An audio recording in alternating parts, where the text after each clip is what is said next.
నెలవారీ బడ్జెటు ఇవన్నీ కూడా డిస్కస్ చేయడం జరిగింది.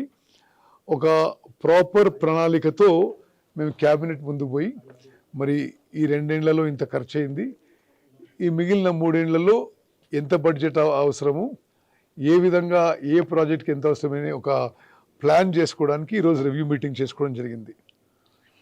అదేవిధంగా సుప్రీంకోర్టు ఈ మధ్యలో ఎన్వైరన్మెంట్ క్లియరెన్సెస్ ఇరిగేషన్ ప్రాజెక్ట్స్ కొన్ని సుప్రీంకోర్టులో పెండింగ్ ఉండే. సుప్రీంకోర్టు ఒక చారిత్రాత్మక తీర్పు ఇచ్చి ఈ పెండింగ్లో ఉన్న ఎన్వైరన్మెంట్ క్లియరెన్సెస్ అన్నీ కూడా కేంద్ర ప్రభుత్వం ఇప్పుడు ఆ ప్రొసీజర్ మరి తిరిగి ప్రారంభించుకోవడానికి సుప్రీంకోర్టు అనుమతి ఇచ్చింది.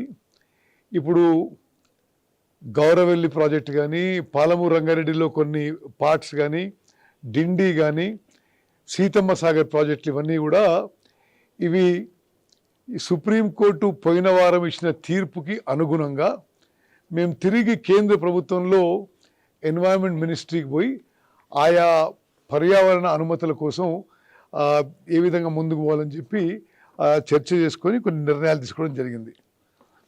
అదేవిధంగా సమ్మక్క సారక్క ప్రాజెక్టుకి సిడబ్ల్యూసి క్లియరెన్స్ తుది దిశకి చేరింది. ఆ విషయంలో కూడా మరి చర్చ జరిగి ఏ విధంగా మరి సిడబ్ల్యూసికి కొన్ని మిగిలిపోయిన డాక్యుమెంట్స్ సబ్మిట్ చేయడం అని కూడా మాట్లాడడం జరిగింది. కేంద్ర ప్రభుత్వం నుంచి ఏప్రిల్ 2026 వచ్చే సంవత్సరం ఏప్రిల్ నుంచి కేంద్ర ప్రభుత్వం నుంచి మరి ముఖ్యమంత్రి గారు, నేను, కేంద్ర మంత్రివర్యులు సిఆర్ పాటిల్ గారిని ఇరిగేషన్ శాఖకి నిధులు ఇవ్వాలని చెప్పి ఈ 2 నెలల నుంచి కోరుతున్నాం.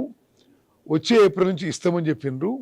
ఏ ప్రాజెక్ట్స్కి కేంద్ర ప్రభుత్వం నుంచి నిధులు కోరాలి, మరి ఆ ఇన్వెస్ట్మెంట్ క్లియరెన్సెస్ ఆ విషయంలో ఏ విధంగా ముందుకు పోవాలని చెప్పి మేము